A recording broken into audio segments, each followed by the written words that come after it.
Hello students, last video में हमने consumer equilibrium के सेकंड कमोडिटी के बारे में पढ़ा था। हमने देखा था कि अगर हम दो कमोडिटीज़ यूज़ करते हैं तो उसके अंदर कंज्यूमर को कब इक्विलिब्रियम मिलता है। इस वीडियो से हम नया टॉपिक चालू करने वाले हैं जो कि है consumer equilibrium through ordinal utility analysis, या जिसे हम बोलते हैं इंडिफरेंस कर्व। अगर मैं इसको हिंदी में बोलूँ तो इंडिफरेंस कर्व को हम उदासीनता वक्र बोलते हैं। उदासीनता वक्र बोलते हैं। तो इंडिफरेंस कर्व को शॉर्ट फॉर्म में हम आईसी बोलते हैं, जिसे हम अगर शॉर्ट फॉर्म में लिख रहे हैं तो आई और सी करके भी हम बोल सकते हैं। तो इंडिफरेंस कर्व क्या होता है उसके बारे में हम देखेंगे। तो indifference curve shows the different combination of good x and good y that yield equal satisfaction to the consumer on all points. Indifference curve क्या शो करता है? दो कॉम्बिनेशन ऑफ गुड्स के बारे में हमें बताता है कि कंज्यूमर जो है अपनी लिमिटेड इनकम से दो कॉम्बिनेशन के गुड्स खरीद सकता है। उसको हम गुड एक्स बोल सकते हैं, गुड वाई बोल सकते हैं, या कुछ भी वो गुड्स खरीदेगा तो उसके नाम लिख देंगे। तो कंज्यूमर जो है वो अपने गिवन इनकम से दो गुड्स को खरीद सकता है, और दो गुड्स को खरीदने में वो अलग अलग कॉम्बिनेशंस बना सकता है, और हर कॉम्बिनेशंस पे उसको क्या मिलती है? इक्वल सेटिस्फैक्शन मिलती है। अगर हम बात करें कि कंज्यूमर की इनकम जो है वो समझ लीजिए 10 रुपये है, और वो 10 रुपये से क्या ख़रीदना चाहता है? दो गुड्स खरीद सकता है। तो हम सपोज़ करते हैं एक एप्पल और एक बनाना। तो 10 रुपये से वो एप्पल और बनाना खरीद सकता है। अब एक एप्पल की जो वैल्यू है, अगर एक एप्पल वो ख़रीदने जा रहा है तो वो 2 रुपये का है, और एक बनाना जो है वो कितने रुपये का है? वो 3 रुपये का है। तो वो कितने एप्पल खरीद सकता है 10 रुपये के अंदर? या तो वो 10 रुपये में 5 एप्पल खरीदेगा और 0 बनाना खरीदेगा। ठीक है, तो एक कॉम्बिनेशन हमारा ये बन गया।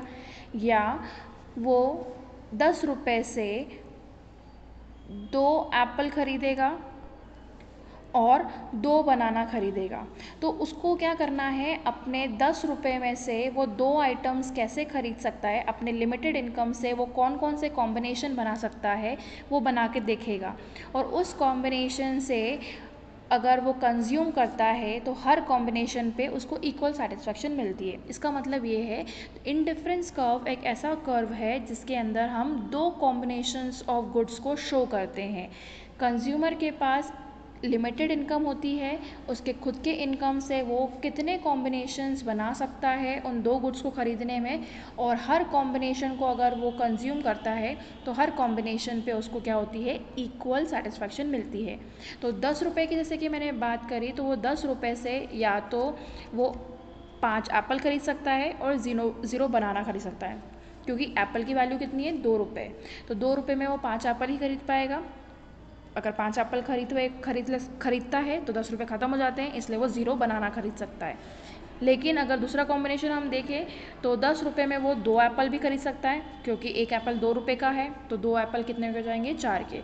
और 2 ही बनाना भी खरीद सकता है। कैसे खरीद सकता है? बनाना 3 रुपये का एक, दूसरा भी 3 का, तो 6 रुपये। 6 + 4 10 हो जाते हैं। तो ऐसे वो क्या करेगा? अलग अलग कॉम्बिनेशंस बनाएगा कि वो 10 रुपये में से कितने चीज़ें खरीद सकता है, कितने कॉम्बिनेशन वो बना सकता है, और हर कॉम्बिनेशन पे उसको क्या होती है? इक्वल सेटिस्फैक्शन मिलती है। तो ऐसे टाइप को हम बोलते हैं इंडिफरेंस कर्व। इंडिफरेंस कर्व कुछ नहीं है, वो ऐसा कर्व है जो डिफरेंट कॉम्बिनेशंस ऑफ दो गुड्स के बारे में बताता है, और हर कॉम्बिनेशंस पे जो कंज्यूमर होता है उसको क्या होती है? सेटिस्फैक्शन मिलती है।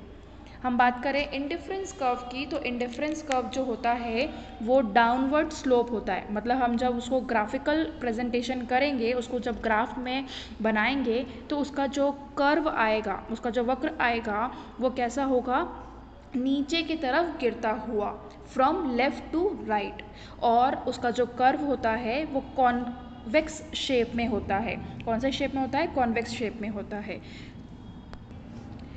तो इंडिफरेंस कर्व है वो एक तरीके से ग्राफिकल रिप्रेजेंटेशन है इंडिफरेंस शेड्यूल का। इसका मतलब है कि जो इंडिफरेंस कर्व है हम उसको कैसे बनाते हैं, हम एक टेबल बनाते हैं, उस टेबल में दोनों गुड्स के अलग अलग कॉम्बिनेशन लिखते हैं कि गिवन इनकम में हम कितने कॉम्बिनेशन बना सकते हैं दो गुड्स खरीदने में, और हर कॉम्बिनेशन को हम लिख लेते हैं टेबल के अंदर।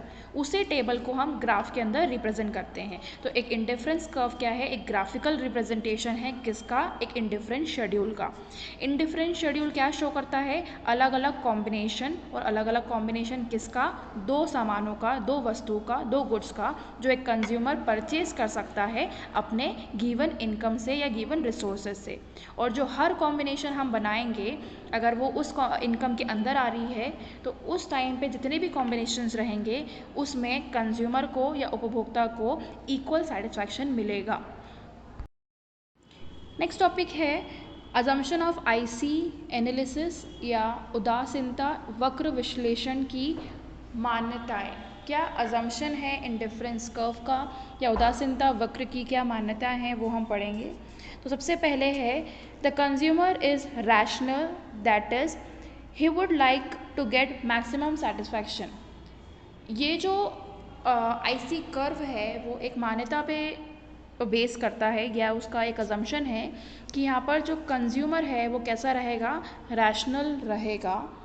मतलब उसे हमेशा क्या चाहिए, मैक्सिमम सेटिस्फैक्शन चाहिए। उसे हमेशा क्या चाहिए रहेगा, अगर वो कुछ भी चीज़ कंजम्पशन कर रहा है तो उसमें हमेशा उसको ये लगेगा कि जो चीज़ वो कंजम्पशन कर रहा है उसमें हमेशा उसको क्या, मैक्सिमम सेटिस्फैक्शन मिले।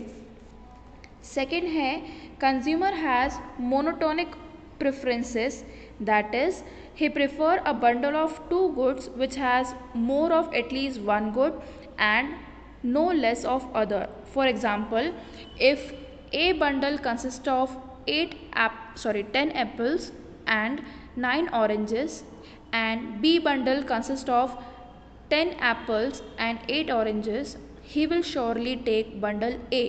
इसका मतलब है जो कंज्यूमर है वो बहुत मोनोटोनिक उसका प्रेफरेंस रहेगा। इसका मतलब है कि वो क्या प्रेफर करेगा, ऐसे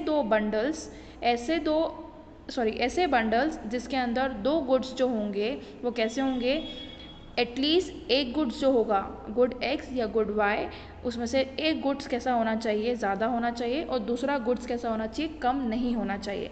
इसका मतलब है कि अगर कंज्यूमर जो है दो गुड्स खरीद रहा है तो वो दो गुड्स में से एक गुड्स जो है वो ज़्यादा होना चाहिए और दूसरा गुड्स कम भी नहीं होना चाहिए, वो भी मतलब नॉर्मली होना चाहिए। अगर एग्जांपल के रूप में समझाऊं तो दो बंडल है, बंडल क्या होता है उसको मैं एक बार आगे एक्सप्लेन करूंगी। तो दो बंडल है, ए बंडल में दो कॉम्बिनेशन गुड्स के रखे हुए हैं जो कि 10 एप्पल और 9 ऑरेंजेस, मतलब कंज्यूमर अपने इनकम से 10 एप्पल खरीद सकता है और 9 ऑरेंज खरीद सकता है। दूसरा बंडल है, उसमें दूसरे बंडल में कॉम्बिनेशन है कि वो अपने इनकम से 10 एप्पल खरीद सकता है और 8 ऑरेंजेस खरीद सकता है। तो पहले वाले बंडल के कॉम्बिनेशन में हमें 10 एप्पल भी मिल रहे हैं और 9 ऑरेंज भी मिल रहे हैं, लेकिन दूसरे बंडल में हमें 10 एप्पल मिल रहा है और 8 ऑरेंज मिल रहे हैं, मतलब एक ऑरेंज में गिरावट हो रही है। तो कंज्यूमर कौन सा प्रेफर करेगा, जिसमें उसे ज़्यादा क्वांटिटी मिल रही है। तो इसलिए ये आईसी कर्व एक अजम्पशन पे बेस्ड रहता है कि कंज्यूमर जो है ऐसे कॉम्बिनेशंस खरीदेगा, ऐसे कॉम्बिनेशन को कंज्यूम करेगा जिसके अंदर दोनों गुड्स की क्वांटिटी क्या रहेगी, ज़्यादा रहेगी। मतलब अगर एक गुड्स ज़्यादा क्वांटिटी में है तो दूसरा गुड्स कम क्वांटिटी में नहीं होगा, मतलब वो भी नॉर्मल क्वांटिटी में होगा। तो ऐसी क्वांटिटी वाले गुड्स खरीदेगा या ऐसे वाले क्वांटिटी का कंजम्पशन करेगा जिसमें एक गुड्स एटलीस्ट ज़्यादा हो रहा है, ज़्यादा कंजम्पशन मिल रहा है, और दूसरे गुड्स का भी ऑलमोस्ट उतना ही मिल रहा है, बल्कि थोड़ा सा कम मिल रहा है, ज़्यादा कम नहीं। थर्ड है price of goods and income of consumer are given. ये असम्पशन पे चलता है कि जो गुड्स है प्राइस के और इनकम जो है कंज्यूमर की वो क्या होती है, दी रहती है। फोर्थ है there is no change in taste and preference of the consumer. IC curve एक और अजम्पशन पे बेस्ड है कि जो कंज्यूमर है उसका जो टेस्ट है, उसका जो प्रेफरेंस है, उसकी आदत, उसका फैशन, उसकी मानसिक स्थिति जो है उसके अंदर परिवर्तन नहीं होता है, वो एक जैसे ही रहते हैं। तो कंज्यूमर जो है जब भी वो कुछ चीज़ कंज्यूम करेंगे तो उनका जो फैशन है, हैबिट है, टेस्ट है, वो चेंज नहीं होगा। उसी बेसिस पे वो क्या करेंगे, अलग अलग कॉम्बिनेशंस के दो गुड्स जो है वो खरीदेंगे अपने गिवन इनकम से, और वो देखेंगे कि अपने गिवन इनकम से वो कितने कॉम्बिनेशंस बना सकते हैं और कौन सा कॉम्बिनेशन उनको ज़्यादा सेटिस्फैक्शन देगा या संतुष्टि देगा। तो ये 4 अजम्पशंस थे आईसी कर्व के। नेक्स्ट टॉपिक है जो कि है प्रॉपर्टीज ऑफ आईसी अप्रोच, या जिसे हम इंडिफरेंस कर्व भी बोलते हैं।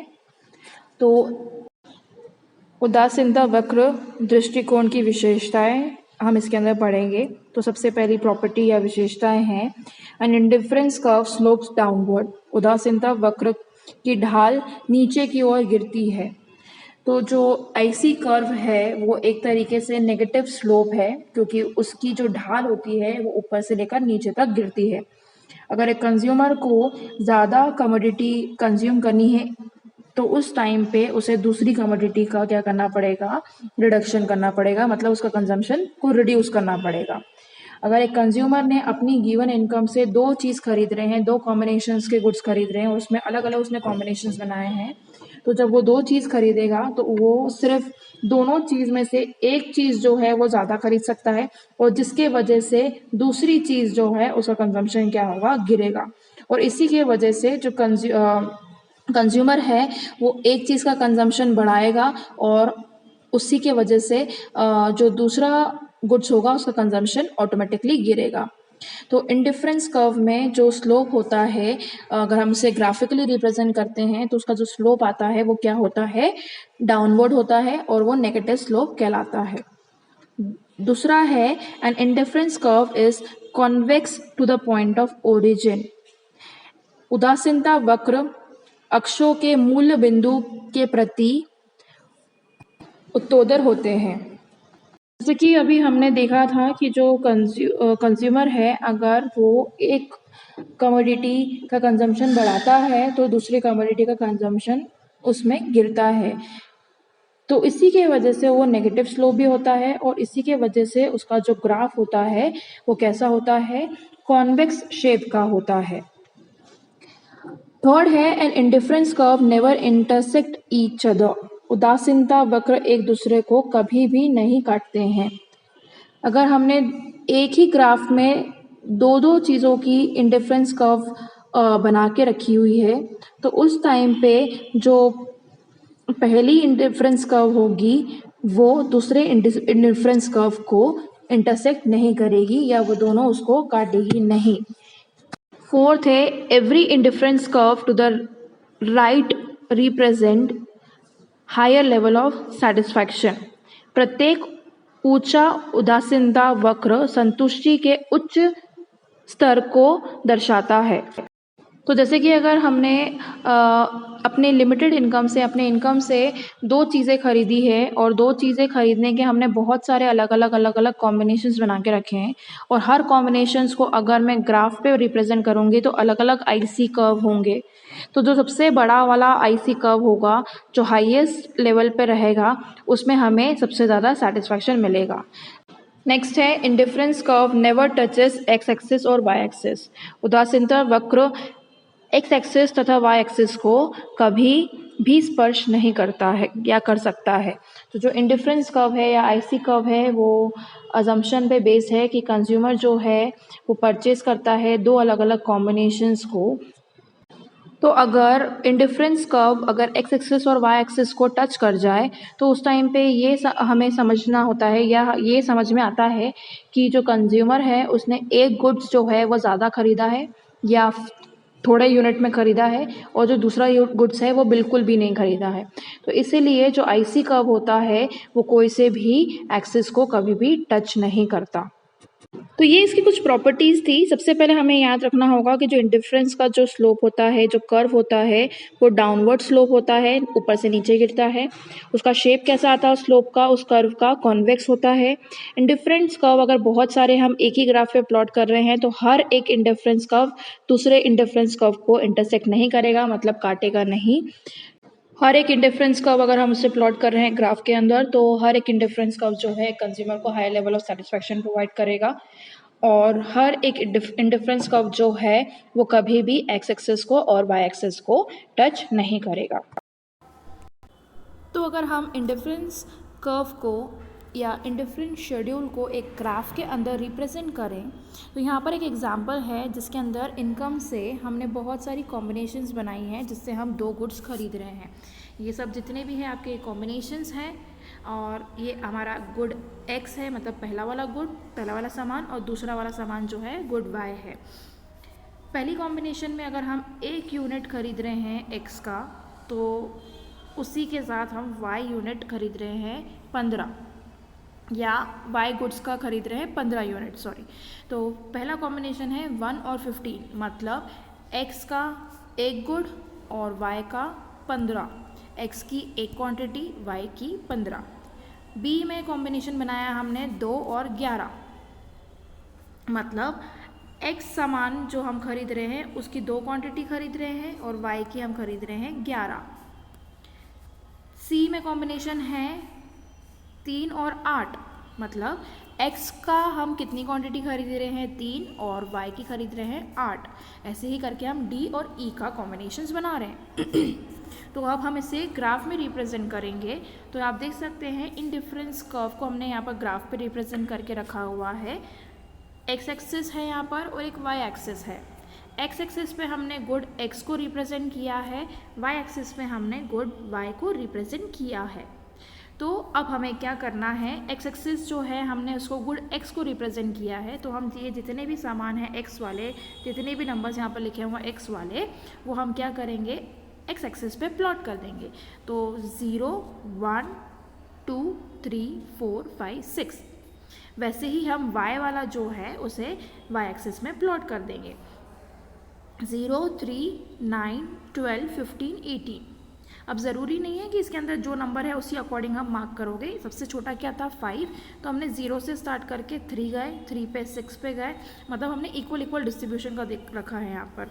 मतलब हर एक में कितना डिफरेंस है, 3 का, 0 उसके बाद 6, 3 का डिफरेंस, 6 के बाद 9, मतलब 3 का डिफरेंस है 6 और 9 में, 9 और 12 में भी 3 का डिफरेंस है। तो ऐसे करके हमने मार्क करके रखा हुआ है।